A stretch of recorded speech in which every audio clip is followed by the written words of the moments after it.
नमस्ते दोस्तों, आज है विजयदशमी। यानी आज ही का दिन है जब श्री राम ने समुद्र पार कर लंका के दानव रावण का दहन किया था।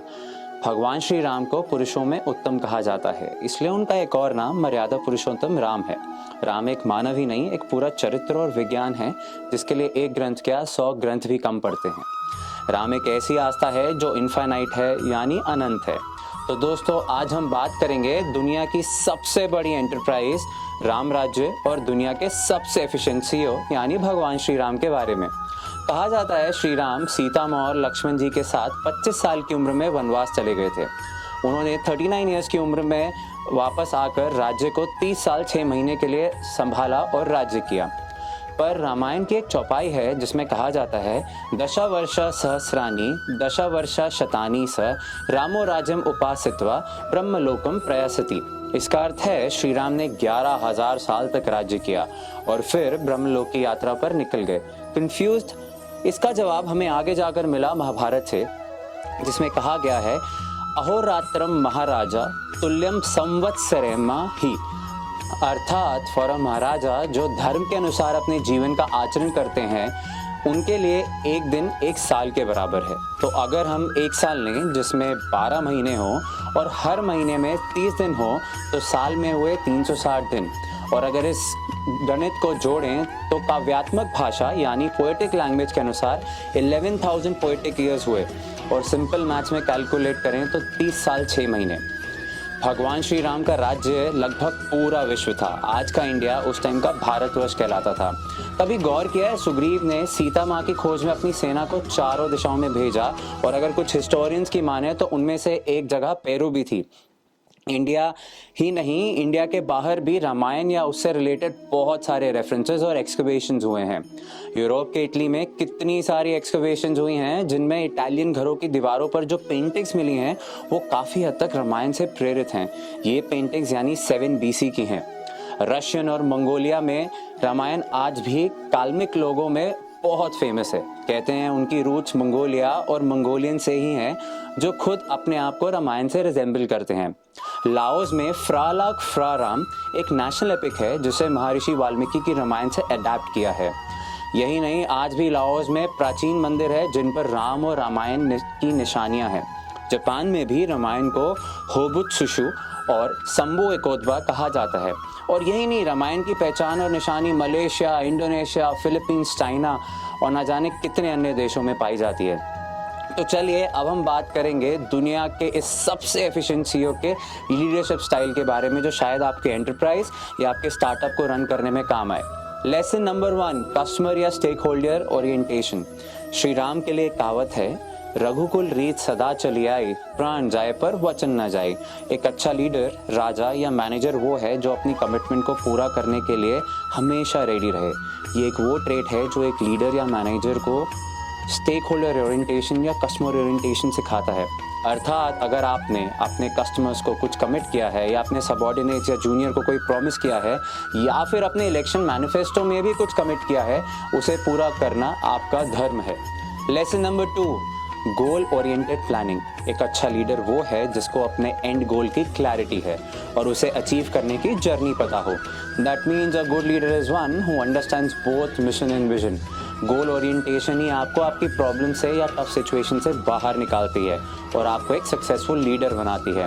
विचार कीजिए, सीता माँ के हरण के बाद श्री राम का एक ही गोल था, रावण का अंत और धर्म और अच्छाई की स्थापना।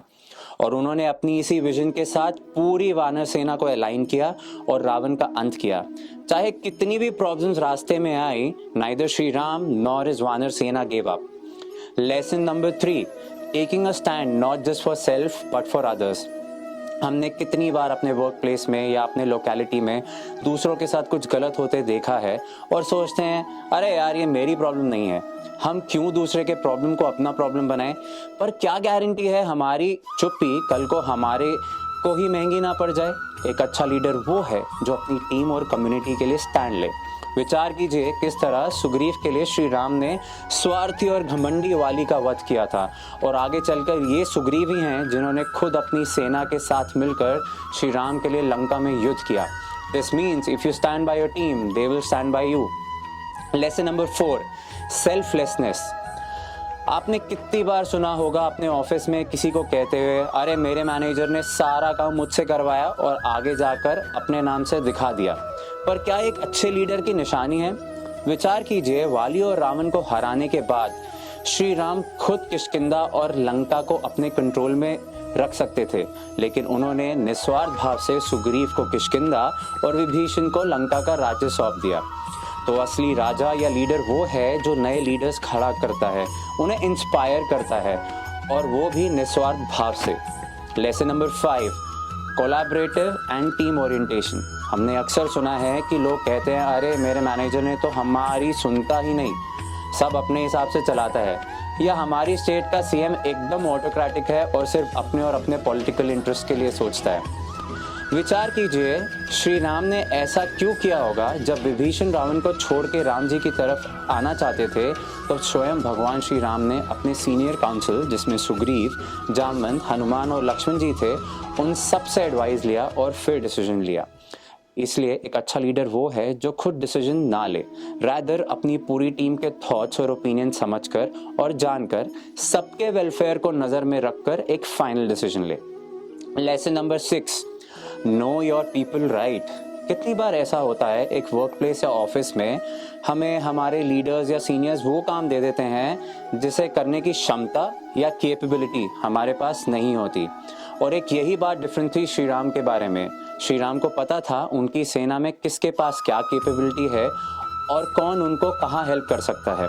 उन्होंने जामवंत की विजडम को वॉर स्ट्रैटेजी में यूज़ किया, सुग्रीव की मोटिवेशनल स्किल्स को पूरी आर्मी को यूनाइट करने में यूज़ किया, वो हनुमान की गिफ्टेड पावर्स ही थी जिससे सबसे पहले उन्होंने सीता माँ से अपना पहला कनेक्ट एस्टैब्लिश किया।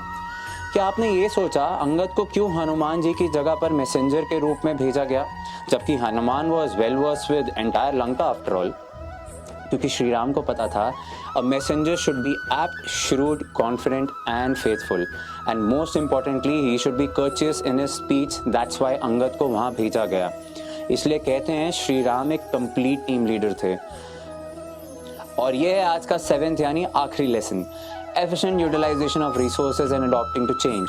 श्री राम एक राजा थे, उन्होंने सब राजपाट त्याग कर वनवास लिया और निस्वार्थ भाव से सब ऐशो आराम पीछे छोड़कर अपने वचन का पालन किया। उन्होंने वन में कुटिया बनाई और माँ सीता और लक्ष्मण जी के साथ एक सात्विक जीवन व्यतीत करने लगे। जब रावण ने सीता माँ का हरण किया तो श्री राम ने नेचर के सिग्नल्स को समझा और हनुमान जी और सुग्रीव जी से जा मिले। उनके साथ वानर सेना को एकत्र किया, समुद्र पार कर रावण की विशालकाय सेना को युद्ध में हराया और धर्म की स्थापना की। जहाँ हम लोग लाइफ में छोटी छोटी बातों को लेकर क्रिप करते हैं और लिमिटेड रिसोर्सेज से दुखी होते हैं, वही श्री राम ने आपदा को अवसर में कन्वर्ट किया और फिर से न्याय, धर्म और अच्छाई की स्थापना करी।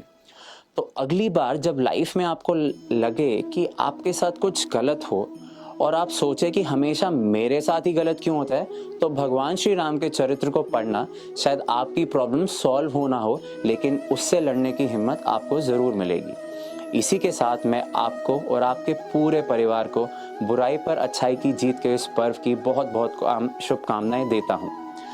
ये था आज का भारत का विद पीके। मैं हूँ प्रतीक, भारत का रहने वाला हूँ, भारत की बात सुनाता हूँ। जय श्री राम।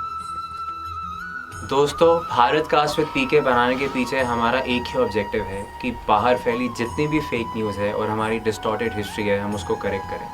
तो मेरी आपसे हाथ जोड़ के एक ही रिक्वेस्ट है कि अगर आपको आज का हमारा वीडियो पसंद आया या सच में इम्पैक्टफुल लगा, तो आप प्लीज़ प्लीज़ प्लीज़ इसको अपने फैमिली और फ्रेंड्स में शेयर करें, उनका अवेयरनेस बढ़ाएं और हमारे पेज को सब्सक्राइब करें और नीचे कमेंट सेक्शन में हमें बताते रहें कि आप किस तरह का कंटेंट कंज्यूम करना चाहेंगे। Thank you so much. जय हिंद।